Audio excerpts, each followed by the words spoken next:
Welcome to the back porch. Let's go ahead and dive into it. Today we're going to be looking at a video of the House Homeland Security Committee interviewing Aaron Heitke, who was a Border Patrol officer, worked in the DEA, all kinds of stuff. And we've said enough. Let's dive in. The only true consequence we have to slow down and discourage people from coming into the United States illegally is sending them back to their country of origin. Throughout the first 3+ years of this administration, I saw a steady decrease in the countries we could send people back to. For the first time in my 25 years, and under 5 different administrations, whether through neglect or on purpose, I saw a large-scale lapse in our ability to return people to their country of origin. Okay, I'm just going to say this. This is the thing I find so confusing. I don't understand how it's possible that we could not send people back to where they came from. We went to the moon.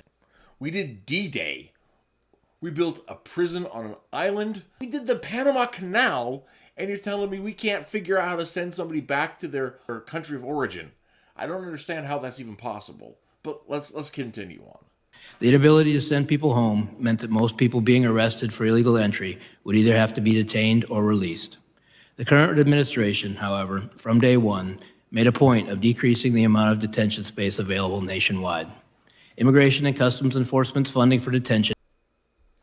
So, we're letting all these people in, but we don't have a place to put them. Joe Biden, who worked with Barack Obama to build the cages that everyone blamed on Trump, closed down the cages and put people where? Nowhere. They brought extra people in, invited extra people to come in, and then didn't have a place to put them. Genius. It has steadily been cut and private detention eliminated. The fact that so many illegal aliens are being released into the United States spread worldwide very quickly. As this happened, the numbers the Border Patrol encountered illegally crossing the border increased exponentially. The impact to me and my agents were significant. Sectors were ordered to take in and process all the illegal aliens encountered on the border. The Border Patrol saw groups of hundreds and thousands coming into the United States and turning themselves in. These numbers pulled 80, 90, sometimes 100% of the agents on duty away from the border. And this is the thing. This is the thing that gets me crazy.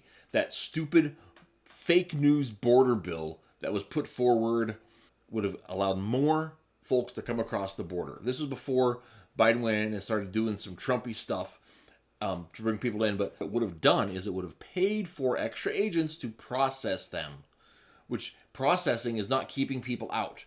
Processing is making it smoother to come in. So it wouldn't do anything about the influx of migrants. Anybody who says different is lying or ignorant. It's not going to help people keep people out. The idea was to help people to come in more smoothly. Now, I'm not saying America should be isolationist. I'm not saying we should have a place for refugees. I'm saying we need to have a place. The world is like an airplane going down. And America, it can't put the oxygen on you until it's put the oxygen on itself. And we are suffocating right now. Border Patrol zones across Texas, Arizona, and California had no agent presence for weeks and months at a time. Those who did not want to be caught could simply walk in. We have no idea who and what entered our country over this time. Throughout 2022 and 23, I sent agents to Texas and Arizona to count gotaways. Those sectors could not even put enough agents in the field to see what they'd missed.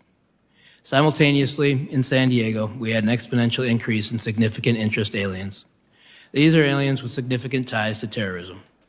Prior to this administration, the San Diego sector averaged 10 to 15 SIA arrests per year. Once word was out the border was far easier to cross, San Diego went to over 100 SIAs in 2022, well over that in 2023, and even more than that registered this year. This is treason. If we are actively letting terrorists come into our country, the people responsible for allowing that to happen should be brought up on charges of treason. That is absolutely against the American interest. That is against the fundamental nature of the country. These are only the ones we caught. At the time, I was told I could not release any information on this increase in SIAs or mention any of the arrests. The administration was trying to convince the public there was no threat at the border. It's dereliction of duty. It's like when you buy food, it has to have the ingredients labeled on it. You don't need the secret sauce. You need to know what's in it so you know whether or not it's poison, whether it's not you're allergic to it.